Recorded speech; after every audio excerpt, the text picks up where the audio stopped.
I always thought I was decent at reading the room. Comes with the territory. When you work in finance, you get used to small shifts, patterns, the stuff most people overlook. But this wasn't a boardroom. This was my wife. This was supposed to be easy. Emma had been traveling a lot lately. It's just the season, she told me. Q4 presentations, leadership summits. You know how it is. She said it with that breezy, no big deal tone she used when she didn't want me to ask too many questions. And for a while, I didn't. I let it slide. The truth is, I wanted to believe her. I wanted to believe we were just going through a rough patch, the kind you muscle through and forget about later. But it got harder to ignore. Her texts got shorter and her schedule started to look more like an escape plan than a work itinerary. Still, I didn't say anything because once you ask a question like that, you can't unask it. So instead, I tried something different. I planned a surprise. The kids, Logan's 8, Cassie's 5, were ecstatic when I told them we were going to visit Mommy in Seattle. I played it up like a fun adventure. We'll fly on a plane, stay in a big hotel, maybe even get room service. They were all in. I booked our flights the next morning. By the time we got to the hotel, Emma had already started her second panel of the day. I checked in under my own name, didn't want to tip her off, and arranged a sitter through the concierge. Some college kid with glowing reviews and a Mary Poppins bag full of crafts. The kids didn't even look up when I left. The conference venue was a short walk across the courtyard. Inside, it was all beige walls, navy carpeting, and polite clapping echoing off chandeliers. I slipped into the back of the panel hall just as the moderator introduced the final question of the session. The room was dim and no one paid much attention to me as I scanned the crowd. And then I saw her. Emma sat at a round table near the front, her posture perfect, head tilted in the way she does when she wants someone to feel like she's listening closely. Her hair was tied back neatly and she wore that navy blazer I'd helped pick out 2 birthdays ago. She looked polished, professional, and happy. Maybe not in a big, over-the-top way, but in the quiet, comfortable way you do when you're where you belong. I was still smiling when I saw her slide her wedding ring off. It happened so smoothly I almost missed it. She was laughing at something the man next to her said, tall guy, well-dressed, confident. He had that lean-in-too-close body language that made my skin crawl. I couldn't hear what he said, but I didn't need to. As she laughed, she casually reached down and slipped the ring from her finger, then dropped it into her purse like it was a paperclip. Just like that. My brain tried to write it off. Maybe her hand was swollen, maybe she fidgeted. Maybe the lighting was playing tricks on me. But my stomach already knew the truth. That wasn't absent-minded. That was intentional. I stood there for a few seconds, gripping the back of the chair in front of me. I wasn't even sure what I felt, shock, nausea, some weird detached version of anger that hadn't hit me full force yet. Then Emma turned. She didn't see me at first, just scanned the room as the panel wrapped up. But the moment her eyes landed on me, her whole expression shifted. First came surprise, real, unfiltered surprise. Then the quick flicker of panic. And then the mask. Thomas, she said, standing so abruptly her chair nearly tipped. Oh my gosh, what are you doing here? She crossed the room in quick strides, smiling too big, her voice louder than necessary. A few people turned to look. I stood up straighter, tried to match her energy. Wanted to surprise you, I said with a grin. Kids are here too. They've been missing you. Her arms wrapped around me, tight and warm, like nothing was wrong. Like the ring in her bag didn't matter. That's so sweet, she said, kissing my cheek. What a perfect surprise. Behind her, the tall guy Jared, I was guessing, watched us with a polite smile. I'd heard his name once, maybe twice. She mentioned him as someone from marketing.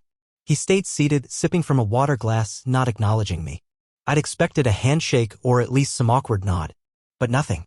I can't believe you're here, Emma said again, looping her arm through mine. Come on, I want you to meet everyone. I let her drag me toward the front table where a few colleagues smiled at me like I was a well-trained dog who'd arrived on cue. Everyone, this is Thomas, my husband, she said. He brought the kids to surprise me. There were some polite hellos, a few murmurs of how nice, and then the moment passed. Emma glanced over her shoulder at her bag. I followed her gaze. She didn't go for it, didn't make any effort to slide the ring back on. The panel ended minutes later. She excused herself quickly, saying she had to make a call. I'll meet you in the lobby, she told me. 5 minutes, I promise. I waited 10. When she finally emerged, she had the ring back on. Her bag was zipped and her smile was back in place. But the damage was already done. I'd seen what I wasn't supposed to see. On the walk back to the hotel, she chattered about the conference, the keynote speaker, the panels, the breakout sessions. I nodded along, but my mind was elsewhere. I thought about the time last month when she came home with a new perfume she said was a freebie from the airport lounge. I remembered her last trip to Phoenix when she accidentally left her phone on silent for an entire evening. I remembered the silk robe she packed that she claimed was just easier to sleep in when she traveled. I thought about all of it. We picked up the kids from the sitter who told Emma how sweet Logan had been, how Cassie drew 6 pictures of our family in the sky. Emma hugged them tight, kissing the top of their heads. She was good. Really good. If I hadn't seen her hand that afternoon, I might have believed the whole show. But I had. And now I couldn't unsee it. The walk back to the hotel was quiet. Not silent, exactly. Emma talked enough for both of us, filling the space with updates from the conference, random observations about Seattle's weather, even a joke or two about how Logan tried to order a cappuccino from the hotel cafe. I laughed when I was supposed to. Nodded. Smiled. But I wasn't really there. My body walked the sidewalks and held Cassie's hand when we crossed the street, but my mind was in rewind, looping back to that moment, the way her ring slid off her finger like it was made of soap. How smoothly she did it, like she'd done it before. Back in the hotel suite, Logan flopped on the bed and started channel surfing. Cassie climbed into my lap with a coloring book and began humming to herself. Emma changed into yoga pants and pulled her hair into a bun, acting like this was any other evening. I watched her move around the room. She had a rhythm, unpacking her tote bag, lining up her toiletries on the bathroom counter, fluffing the pillows on the couch like a nesting bird. There was nothing suspicious about the motions themselves. It was the ease with which she did them. Like she could pivot from panelist to parent in a heartbeat. Like nothing was off. But I couldn't let it go. The ring was a trigger. It opened a mental floodgate I hadn't even realized existed.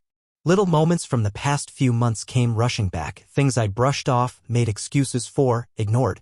Like the time Emma left for a 4-day conference in Austin and came home with a hoodie that wasn't hers. I grabbed the wrong one from the gym, she'd said. Looks comfy though, right? I'd believed her. I'd wanted to. Or the night I came downstairs to grab a glass of water and heard her talking on the phone in the living room. Her voice was low, urgent, and when I stepped into view, she ended the call mid-sentence and claimed it was just a work thing. Time zones, she shrugged. Singapore team. I didn't ask questions. I thought about the perfume, how she'd started using a different one for trips. Not the floral one she wore at home, but something heavier, muskier. Samples from Sephora, she'd said. Might as well use them up.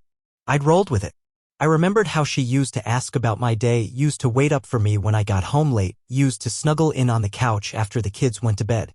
Lately, she'd been sleeping earlier, eating separately, scrolling through her phone with a look I couldn't read. I chalked it up to stress. But now it felt like a pattern. A fractured one. While she helped Cassie into pajamas, I scrolled through photos on my phone. Not of the kids, though I had plenty of those, but of us. Me and Emma. Vacation pictures. Anniversary dinners. Silly selfies from the early years. In one *T, she was holding a bottle of wine and wearing the same ring she'd hidden earlier today.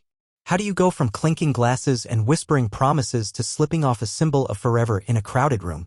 That night, after the kids fell asleep, Emma slipped into bed beside me like everything was fine. She curled toward me, resting a hand on my chest. You okay? She asked. I nodded. Tired. Long day. She kissed my shoulder and closed her eyes. In minutes, she was asleep. I lay there in the dark, staring at the ceiling, counting every breath she took. The next morning, Emma left early for another round of panels. She kissed the kids goodbye and told me there was a group brunch afterward, networking stuff, she called it. She'd be back by mid-afternoon. I didn't ask questions. I just smiled, waved, and watched her walk out the door. As soon as she was gone, Logan wandered over with a worried look. Dad, he said, tugging my sleeve, is Mom mad at you? That caught me off guard. What? No. Why do you think that? He shrugged. She just seems weird. Like she's faking it. She talks nice, but it feels like pretend. I stared at him, stunned by how much he'd noticed. You're pretty smart, you know that? He shrugged again and went back to his tablet. After breakfast, I took the kids to the hotel's rooftop garden. There was a little area with fountains and benches, and Cassie made a game out of chasing pigeons. Logan played with a remote control car he'd gotten from the hotel gift shop. I sat on a bench and tried to clear my head. Tried to convince myself I was overreacting. But deep down, I knew better. I pulled out my phone and opened our shared calendar. Emma's last few months were packed. Denver, Phoenix, Chicago, Seattle, Atlanta next week. I opened my email and typed in Jared. Nothing obvious came up, but I noticed he was CC'd on several of her work trip confirmations. That might have meant nothing, or it might have meant everything. I thought about how her wardrobe had changed. New clothes, subtle but noticeable, more fitted, more styled. I joked once that she was dressing like someone on a magazine cover. She'd laughed and said, "Fake it till you make it." I hadn't thought much of it. Then I remembered a moment from 3 weeks ago. We were getting ready for a friend's birthday dinner, and Emma had lingered in front of the mirror longer than usual. She asked me how she looked, twice, and when I said, "Beautiful as always," she smiled, but it didn't reach her eyes. Later that night, she barely touched her food and kept checking her phone under the table. I was beginning to wonder how many of these memories were just landmines I'd stepped around without noticing. After lunch, I took the kids back to the suite for nap time. I sat at the desk by the window, watching traffic crawl past the skyline. My hands itched to do something. Call her, confront her, scroll through her texts. But I knew she'd locked down her phone months ago. Face ID only. It wasn't about proving anything, not yet. It was about facing the reality I'd been dodging. I thought about how many nights I'd stayed up waiting for her to get home from late meetings. How many times I'd convinced myself not to make a big deal out of something because I didn't want to seem jealous or insecure. I remembered a weekend trip she took in August. Said it was for a strategic alignment retreat. She came back sun-kissed, unusually energized, and I remember thinking she looked lighter. I asked how it went. She just said, "Productive." I couldn't believe how many signs I'd missed. Or maybe I hadn't missed them. Maybe I just hadn't wanted to see them. I stared down at my wedding band, spinning it slowly on my finger. That little circle of gold. So simple, so heavy now. The morning after Emma's panel, the suite felt colder somehow. I couldn't tell if it was the hotel's industrial air conditioning or something else. Something less tangible but heavier. We moved through our routines. Me brushing Cassie's hair into a ponytail. Logan sulking over the lack of Saturday morning cartoons. Like everything was normal. But my mind wouldn't stop spinning. Emma had said she'd be busy all morning. Panels, breakout sessions, and a round-table lunch. That sounded more like an excuse to be unreachable. I told her I'd take the kids to the park near the waterfront. That wasn't a lie. But I didn't plan to stay there long. A woman named Denise, one of the hotel's family event coordinators, was running a scavenger hunt for the kids near the aquarium. I talked to her for a few minutes, told her I had a quick errand and would be back in an hour. She gave me a reassuring smile, took Cassie's hand, and led Logan toward a group of other children in brightly colored t-shirts. I walked straight back to the hotel lobby. The front desk was quiet. Just one young man in a navy vest typing something with intense focus. I didn't have a plan, just instinct. When he looked up, I smiled. "Morning," I said, trying to sound casual. "I'm actually here visiting my wife, Emma Harris. She's staying here for the conference." I can't remember if she told me the room number. He nodded like this wasn't unusual. "Last name again?" "Harris. Or possibly Walsh," I added, forcing a chuckle. "Long story." He tapped at his keyboard, then smiled. "Emma Harris and Mr. Jared Walsh are in 1842. It hit me like a punch to the stomach. Not that I didn't expect it. Part of me had already pieced it together. But seeing it confirmed so easily, spoken aloud by someone who had no idea what those names meant to me, made it real in a way that knocked the air out of my chest. I thanked him quietly and stepped back, unsure what to do next. I could feel my heartbeat in my ears. My hands were cold, shaking. I rode the elevator up without thinking, watching the numbers blink past one by one. When I reached the 18th floor, I hesitated just outside room 1842. 2 glasses sat on a tray beside the door, half empty, lipstick on one, a lime wedge floating in the other. There was a faint scent in the hallway, spiced cologne, something I didn't recognize. But it wasn't mine. And it wasn't hers either. I lifted my hand to knock, then stopped. From inside I heard it. Laughter. Muffled but distinct. Then footsteps. A door closing. A woman's voice, hers, laughing again, then speaking in a lower, in asterisk mate tone I couldn't make out. I stepped back, suddenly aware of how insane this might look to anyone walking by. A man standing outside a hotel room, fists clenched, trying not to collapse. Then the door opened. Emma stepped out, wrapped in a white hotel robe, her damp hair clinging to her neck. She looked relaxed, flushed, like someone who'd just showered after a workout or something else. She froze when she saw me. Her expression flickered, first confusion, then realization, then something close to fear. "Thomas," she said, pulling the robe tighter. "What are you doing?" Before she could finish, Jared appeared behind her. He wasn't dressed yet. Just boxers and a gray undershirt. His hair was wet and he held a towel, drying his neck like he was getting ready for a day at the spa. He stopped mid-step when he saw me, eyebrows lifting slightly. No one said anything. No excuses. No lies. No scrambling to explain. Just silence. I looked at Emma. Her mouth opened, then closed. She blinked, searching for something, anything, but the words didn't come. I nodded once. "I thought so," I said quietly. And I turned and walked away. Back in the elevator, I stared at my reflection in the mirrored walls. I looked tired. Older. Like I'd just lived an entire year in 5 minutes. I didn't cry. I didn't scream. I didn't punch a wall or collapse to my knees. I just stood there, watching the floor numbers tick down, wondering how I was going to face my kids without letting this ruin them. By the time I got back to the park, the scavenger hunt was wrapping up. Cassie ran to me with a paper crown on her head, grinning. Logan held up a toy he'd won. Neither of them noticed anything different. We spent the rest of the afternoon at the waterfront. I took pictures, bought them ice cream, let them climb on sculptures. I smiled. I laughed. I was the dad they remembered. Emma didn't text.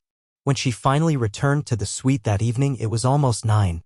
She came in like nothing had happened, holding bags from a touristy gift shop, shirts for the kids, a little plush Space Needle for Cassie. "Sorry I'm late," she said, kissing their heads. "Got pulled into something." Logan looked up at me briefly, catching whatever unspoken tension hung between us. Cassie was too busy squeezing her new toy to notice. Emma caught my eye. I met her gaze for a split second, then looked away. "Thanks for today," she said quietly after the kids went to bed. "It meant a lot that you came." I didn't answer. That night, I lay awake staring at the ceiling again. I remembered the exact moment I proposed to her, kneeling in that muddy field behind her childhood home, because it was where she said she felt the most like herself. I remembered the way she cried when Logan was born, how she clutched my hand like I was the only anchor she had in the world. I remembered late nights painting Cassie's nursery, arguing over colors and cribs, then falling asleep on the floor next to each other, covered in paint. And now she was sneaking off to hotel rooms with Jared Walsh and pretending it was nothing. I couldn't comprehend how she'd compartmentalized everything so perfectly. How she could hold Cassie in one arm and a secret life in the other without blinking. I realized then that the betrayal wasn't just about the cheating. It was about the choice. The repeated, sustained decision to live a lie. And to lie to me. To our children. I wanted to ask her why. I wanted to demand an explanation that would make it all make sense. But I already knew. There was no answer that would satisfy me. Nothing she could say would ever erase what I saw at that door. That night, after the kids had fallen asleep, I stayed on the balcony of the hotel suite, nursing a cup of black coffee I didn't want and watching the fog roll over the skyline. The lights of Seattle blurred against the mist, a city washed out in grayscale. Below, the streets kept moving like nothing had changed. But everything had. Inside, Emma was in the bathroom, brushing her teeth, humming to herself like this was a normal night. Like the morning hadn't happened. Like I hadn't seen her wrapped in a hotel robe with another man's cologne still clinging to the air behind her. She didn't bring it up. Not once. Not a single apology. Not even a weak explanation. Just silence. And honestly, that scared me more than if she'd confessed. Her ability to carry on, to walk through the evening like she hadn't destroyed something sacred, made me feel like I didn't know her at all. Not really. When she came out of the bathroom, she paused by the sliding glass door, holding her own mug. "You coming in soon?" she asked gently, like we were two people in a marriage that just needed a little fresh air and a warm drink to fix. I looked at her, silhouetted by the light from inside the suite. She wore the t-shirt she always traveled with, some college fundraiser shirt from before we were married, and a pair of flannel pajama pants. On the surface, everything looked familiar, comfortable, but I couldn't unsee what was underneath. I nodded once. In a minute, she stood there for a second longer, waiting for something. Maybe a sign, maybe a fight, then gave up and walked back into the room. I didn't sleep that night. Not really. The next morning, Emma acted as if we were a family on vacation. She took Cassie down to the lobby for pancakes while I helped Logan get dressed. She didn't mention work, or Jared, or anything that might have broken the carefully curated illusion she was spinning. When she came back, she handed me a small coffee and kissed my cheek. "We should take the kids to Pike Place," she said. "There's a fish-throwing thing they'd love." I nodded again. I was starting to feel like a background extra in a movie she was directing. And the truth was, the kids didn't notice the cracks. Not the real ones. They were just happy to have both parents in the same place. Logan held my hand at the market and asked me if we could get the funny guy throwing the fish to teach him. Cassie clung to Emma's legs and sang a made-up song about big fish flying in the air. I smiled for them. I bought them souvenirs. I let them think this was the kind of memory they'd want to hold on to. But behind every smile was the weight of that hotel hallway. Of the way Jared had looked at me like I was the one intruding. Emma was good. That much was clear. She laughed at the vendor's jokes, pointed out tiny fish for Cassie to see, took photos of Logan pretending to be a crab. She even posted one to her social media. "Family time in Seattle fish red heart." I stared at it for a long time after she showed me. She asked if it looked okay before posting. I said it did. And it did, at least on the outside. But all I could see was the caption she didn't write. "Pretending everything is fine." Back at the hotel, while the kids napped off the excitement, Emma lay on the couch, scrolling through her phone. I sat in the armchair across the room, holding a book I wasn't reading. She looked up once. "You're quiet," she said softly. I just nodded. She waited. When I didn't speak, she looked back down. Later that night, after a quiet dinner and a movie that none of us really paid attention to, Emma and I found ourselves alone again. The kids were out cold in their beds. The lights were low. The silence was thick. She walked to the mini fridge and opened it. "Want a drink?" I shook my head. She poured herself a glass of wine, white, her favorite, and leaned against the counter. "We should talk," she said. I raised my eyes but said nothing. "I know you saw," she added, her voice barely above a whisper. I waited. "I wasn't going to pretend forever," she continued. I wanted the kids to have this weekend. I didn't want to ruin it for them." That sentence landed like a punch. I hadn't ruined anything. She had. But I said nothing. "I never meant for you to find out like that," she went on. "Not there. Not with them here." "Then why bring him?" I asked, finally speaking. My voice sounded distant, like it belonged to someone else. "Why stay in the same hotel? Why make it so easy to get caught?" She winced. "I didn't think you'd come." That stunned me. "That's your excuse?" "No," she said quickly. "I'm not making excuses. I thought I had more time." "To do what?" I asked.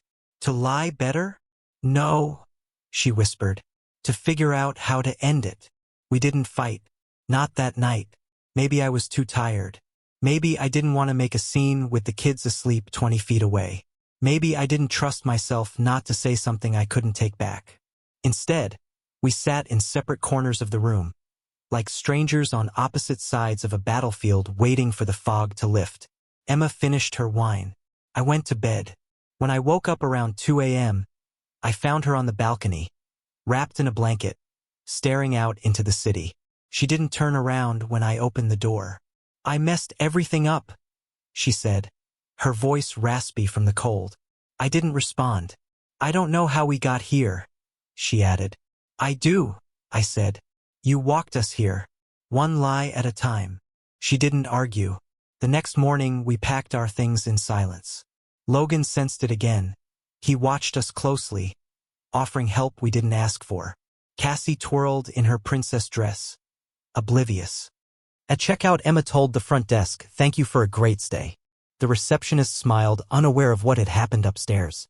We drove to the airport with the windows cracked. Emma played a playlist the kids liked. Logan leaned against the glass. Cassie sang along to every word.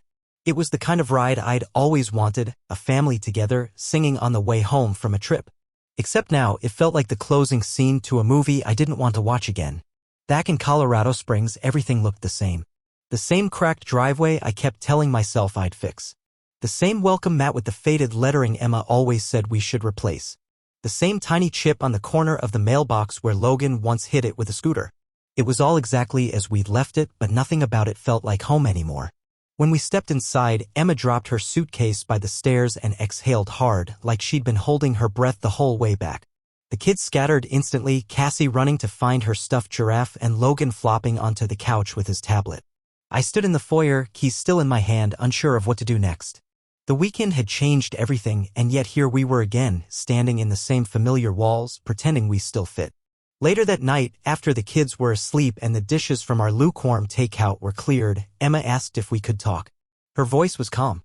No tears, no theatrics. Just a quiet request from someone who knew there was no more hiding. We sat at the kitchen table. Same place we'd made so many life decisions before, choosing schools, planning vacations, talking about retirement like it was some far-off story we'd write together. Now it felt like a negotiation room. She started slowly. I need you to know something, she said. What you saw, what happened in Seattle, it wasn't just a one-time thing. I didn't flinch. I didn't speak. I just stared at her and waited for her to keep going. It started a few months ago, she continued. During the Atlanta trip. I didn't mean for it to happen. I wasn't looking for it. It just...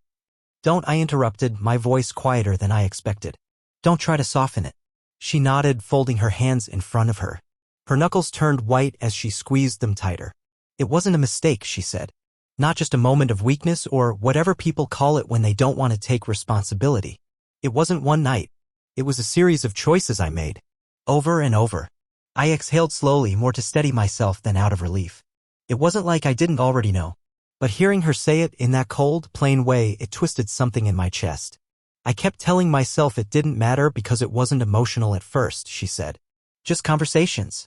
Just attention. I convinced myself that I deserved it. That I was still in control. I looked down at the table. There were faint scratches in the wood, evidence of all the dinners and crafts and science projects the surface had seen.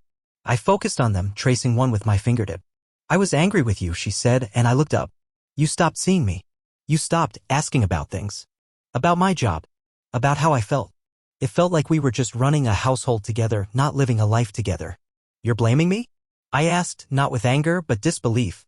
No, she said quickly. I'm not. I'm telling you what opened the door. I'm the one who stepped through it. We sat in silence for a while. The refrigerator hummed in the background. Outside, the neighbor's dog barked once and fell quiet. Everything was still. Then she said something I wasn't expecting. I never stopped loving the kids, she whispered, as if she was scared to hear her own voice. But somewhere along the line, I stopped loving the version of myself I was with you. The words hit like a slap, not because they were cruel, but because they were true. She wasn't trying to wound me.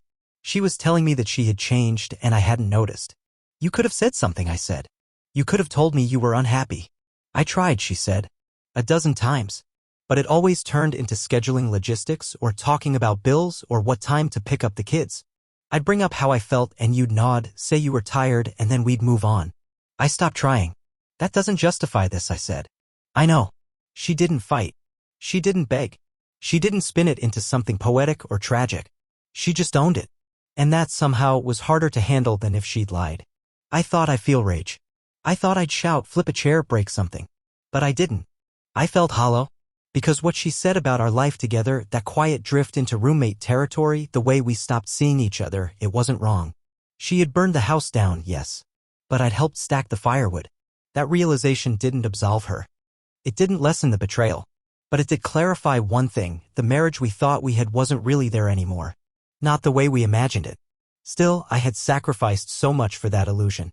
I'd put her dreams before mine, worked late so she could go to conferences, said yes to everything so she'd feel supported. I hadn't cheated. I hadn't lied. I had been loyal. I wanted to say that. To throw it in her face. But all I said was, so what now? She looked up. Her eyes were wet, but she wasn't crying. I don't know, she said. I don't think I want to fix this. That was the moment. The one I'd feared and dreaded and, in some secret way, anticipated. Not because I wanted the marriage to end, but because I couldn't be the only one trying to keep it alive anymore. She stayed in the guest room that night. Neither of us said goodnight. I lay in our bed alone, the mattress stretching wider than it ever had, the sheets colder on her side. I stared at the ceiling again, counting the tiny shadows the night light cast from the hallway. Around 3 a.m. I heard her get up. Heard her pacing the kitchen. Pouring water. The creak of the stairs. Then silence. I didn't get up. The next morning, she took the kids to school without saying much. Just left a sticky note on the fridge, took them early so you could rest. I stared at it like it was in another language. Rest? There was no rest now. Just truth, sitting heavy in every room. That afternoon, I called into work and asked for a few days off. I told them it was a family matter. They didn't press. Then I sat at the kitchen table for hours, just sat. No music. No TV. No phone. Just me. And the hum of a life unraveling. 2 weeks later, Emma packed her things. She didn't make a scene. There were no teary breakdowns, no last-minute pleas. Just labeled boxes, folded clothes, and a few awkward logistics about splitting furniture. She found a small apartment closer to her office, easier for work, she said. I didn't argue. We agreed on shared custody. Logan would stay with me during the week, Cassie would alternate weekends. It wasn't perfect, but it was structured. The structure helped. The house changed almost immediately. The energy felt different, stripped of something even when it was clean and quiet. I replaced the locks, not because I didn't trust her anymore, but because I needed the ritual. A line drawn. I took down the family photos from the hallway, tucked them into a storage box I wasn't ready to open or throw away. I started jogging in the early mornings, the kind of meditative running that burns through questions you don't know how to ask. Logan barely spoke to her at first. Whenever she came to pick up Cassie, he would disappear into his room. She'd knock gently, wait a minute, then leave without pushing. Cassie, still too young to understand betrayal, kept asking when Mommy was coming back to sleep over like before. I never knew how to answer. Dinners became simpler. Eggs, toast, chicken, and rice. No candlelight, no wine, no how was your day? Just food, homework, dishes, bedtime. The quiet wasn't peaceful, but it was honest. 2 months passed before Emma showed up unannounced. It was a Thursday afternoon. The kids were at school and I was home early from work, fixing a loose cabinet hinge in the kitchen when the doorbell rang. I opened it to find her standing there with a cardboard box in her arms. She looked tired, like someone who'd spent too much time trying to fix something that wouldn't hold. Hi, she said. I won't stay. I found this. Thought you should have it. She handed me the box. Inside was our old photo album, the one from our first years. The cabin trip in Estes Park. The blurry, smiling selfie on the rooftop where I first told her I loved her. The hospital bracelet from when Logan was born.